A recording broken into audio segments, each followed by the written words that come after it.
ఈరోజు ఆశా వర్కర్ల సమస్యలపైన అర్బన్ ఎమ్మెల్యే ధన్పాల్ సూర్యనారాయణ గారికి వినతి పత్రం ఇవ్వడం జరిగింది. ముఖ్యంగా అసెంబ్లీ సమావేశాలు మార్చి 16 నుండి ఉన్నది. ఆశా వర్కర్లకు 3 నెలల నుండి జీతాలు లేవు.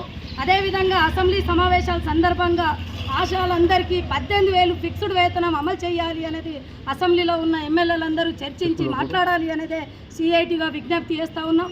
ముఖ్యంగా ఆశా వర్కర్లకు కనీస వేతనాలు లేవు, ఉద్యోగ భద్రత లేదు, ఈఎస్ఐ పిఎఫ్ లేదు.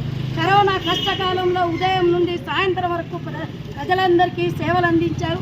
ఈరోజు కూడా అనేక మండలాలలో, గ్రామాలలో, క్షేత్రస్థాయి వరకు ప్రభుత్వం పథకాలన్నీ, ప్రభుత్వం విధానాలన్నీ ప్రజలకు అందిస్తూ ఉన్నారు. ఆశాలు కుటుంబాలకు వదిలేసుకున్నారు, పిల్లలను వదిలేసుకున్నారు. కానీ ప్రభుత్వం మాత్రం ఆశాలను పట్టించుకోవట్లేదు.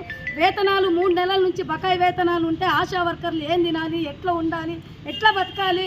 ఈ ఇంటి రెంట్ వస్తుంది, పాల బిల్లు వస్తుంది, పిల్లల స్కూల్ ఫీజు వస్తుంది, ఇవాళ ప్రయాణ ఛార్జీలు ఉంటాయి, అనేక ఇబ్బందులు ఎదురవుతున్నాయి. ఇప్పటికైనా ప్రభుత్వం వెంటనే చర్చించి మాట్లాడి ఆశా వర్కర్లకు ఏదైతే 3 నెలల వేతనాలు వెంటనే అమలు చేయాలనేదే సిఐటిగా డిమాండ్ చేస్తున్నాం. చేయకుంటే పోరాటాలను ఉధృతం చేస్తామని హెచ్చరిస్తా ఉన్నాం.